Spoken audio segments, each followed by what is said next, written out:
नागपुर में 400 एकड़ की जमीन पर लैंड जिहाद का खुलासे का मामला सामने आ रहा है। बता दें आपको बड़ी खबर नागपुर से, जहां पर 400 एकड़ की जमीन पर लैंड जिहाद का मामला और उसका खुलासा हुआ है।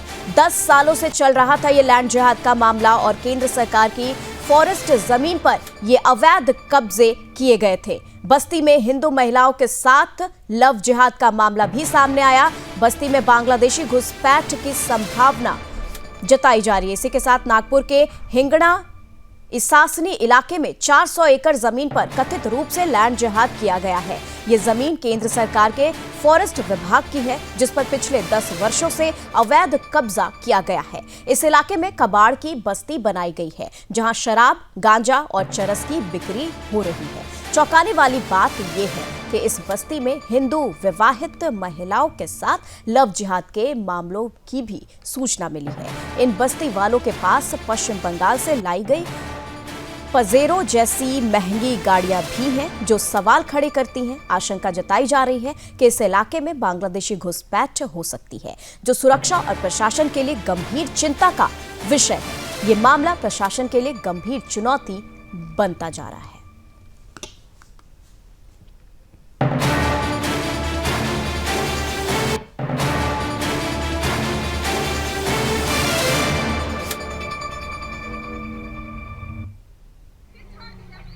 नागपुर शहर में 400 एकड़ से अधिक की जमीन कबाड़ियों द्वारा जो है वो लैंड जिहाद में तब्दील होते हुए नजर आ रही है। पिछले 20 साल से ये जगह जो है वो कबाड़ियों द्वारा अतिक्रमण की गई है। अपने साथ माजी सरपंच है।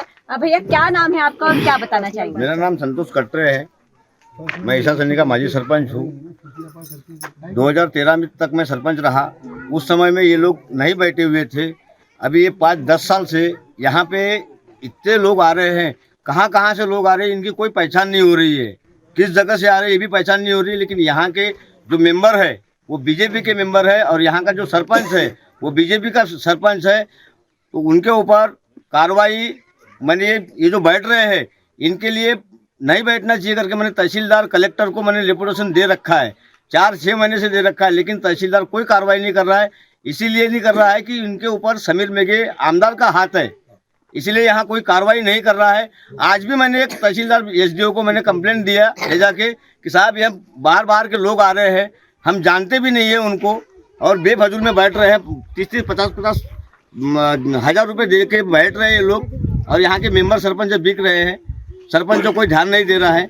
सरपंच इसलिए ध्यान नहीं दे रहा है कि उसके ही मेंबर लोग बिक रहे हैं। कुछ गांव के बदमाश लोग हैं, उनके साथ में लड़के लोग, वो लोग बिक रहे हैं। यहाँ कम से कम 50 एकड़ में ये लोग पूरा अतिक्रमण कर रखे हैं और यहाँ का सरपंच अरविंद ढोने हैं, लेकिन वो कोई कार्रवाई नहीं कर रहा है। उसके पीछे समीर मेघे साहब का हाथ है और बीजेपी का कार्यकाल है। यहाँ पे मैंने एसडीओ, बीडीओ, सब तहसीलदार, इनको सबको डिपोटेशन दे रखा है, लेकिन ये लोग कार्रवाई करते नहीं है। बिल्कुल, लेकिन ये जगह जो है वो यहाँ पर अतिक्रमण है, इतना बड़ा है। आपने कहा कि नए लोग हैं, कहाँ से आए, क्या है, आपको नहीं पता है, फिर भी आपको लगता है कि कोई बाहरी व्यक्ति जो है वो यहाँ पर सक्रिय होगा? हाँ, बाहरी है ना, यहाँ पे बाहरी सब बाहर के लोग आ रहे हैं यहाँ कोई बांग्लादेश की तो नहीं है? बांग्लादेश के भी हो सकते हैं। जब तक इनकी छानबीन नहीं होगी तब तक हमें कैसा पता लगेगा। और यहाँ चोरी चपोटी ज़्यादा हो रही है। ये कबाड़ी वाले, कभी इसके पहले कबाड़ी थी ही नहीं यहाँ पे। ये अभी 10 साल से कबाड़ी यहाँ पे पूरा फैलाया रखा है कारोबार, और यहाँ पे जलाया जाता है। ये कबाड़ी का सामान जलाया जाता है। पूरे बस्ती के अंदर में धुआं प्रदूषण होता है। बिल्कुल, कबाड़ी है या चोरी का भी सामान होगा? चोरी का भी सामान आता है। एमआरटीसी लगी हुई है बाजू से। एमआरटीसी पुलिस कोई ध्यान नहीं देती है। एमआरटीसी पुलिस बोलता आके अपना 1000-2000 रुपए लेके चले जाती है, वो कोई ध्यान नहीं देती है। बिल्कुल, देखिए जिस तरीके से हमने ये पूरी बस्ती दिखाते हैं कि ये पूरी बस्ती एक और है और जिस तरीके से ये इलीगल एरिया है और पूरे इलीगल बस्ती में यहाँ पर लैट्रिन, बाथरूम या लाइट की जो है वो व्यवस्था नहीं है। ऐसे में हमने देखा है कि किस तरीके से इलीगल तरीके से हमने टॉयलेट जो है वो मूवी में ये जो मोबाइल जो टॉयलेट होता है वो भी यहाँ पर चुरा के लाया है या खरीद के लाया है या फिर कबाड़ी में लाया।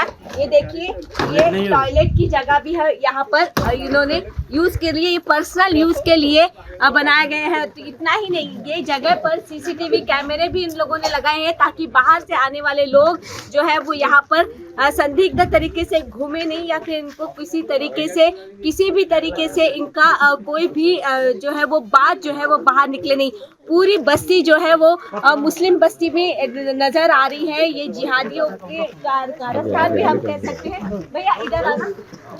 और अंदर में ये कम से कम 400 एकड़ जमीन है। खसरा नंबर तक हमारे पास यहाँ का है, पूरी जमीन है, पूरी बस्ती है और पूरी तरीके से कबाड़ी का सामान यहाँ पर पड़ा हुआ है। और पता नहीं, वैसे भी हमने देखा है कि ये 450 एकड़ से ज्यादा की ये जमीन है और ये जमीन जो है वो नागपुर शहर के बीचों बीच, यानी भीमनगर जैता का जो रोड है, आगे से जब लता मंगेशकर कॉलेज है, उस कॉलेज के पीछे वाला ये पूरा बस्ती है। और 400-450 एकड़ तक सिर्फ और सिर्फ कबाड़ा ही आपको दिखेगा, उसके अलावा यहाँ पर कोई बस्ती नजर नहीं आ रही है। स्नेहल जोशी, सुदर्शन के लिए, नागपुर, महाराष्ट्र। जय हिंद। देखिए, एक लड़की है जिसका विवाह हो चुका है और हमारी जानकारी में आया है कि वो प्रेग्नेंट भी है। इतना सब होने के बाद भी एक मुस्लिम परिवार ऐसी लड़की को भगाकर लाता है और उसका पूरा परिवार यहाँ सपोर्ट करता है। आज तक लव जिहाद हम सोचते थे कि बालिग लड़की के साथ हो रहे हैं तो उसको लव जिहाद नहीं बोलेंगे। माइनर लड़की के साथ जो केस हो रहे हैं वो भी आपके ध्यान में आ रहे हैं।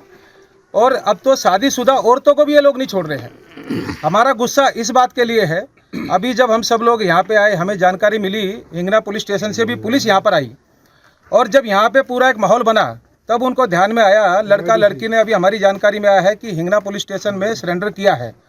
हमारा सवाल ये है कि ये सामाजिक जो मान्यताएं हैं, जो शादी विवाह हिंदू धर्म में या सभी धर्मों में रहती हैं, उसका पालन करने में इन लोगों को दिक्कत क्या है? इन लोगों को सिर्फ हमारी लड़कियां ही टारगेट दिखती हैं क्या? ये हमारी माइनर लड़की को नहीं छोड़ते, बालिग लड़की को नहीं छोड़ते, अब तो शादीशुदा प्रेग्नेंट लड़कियों को भी नहीं छोड़ते। ऐसे लोग सामाजिक उसमें रहने ही नहीं चाहिए, उनका बहिष्कार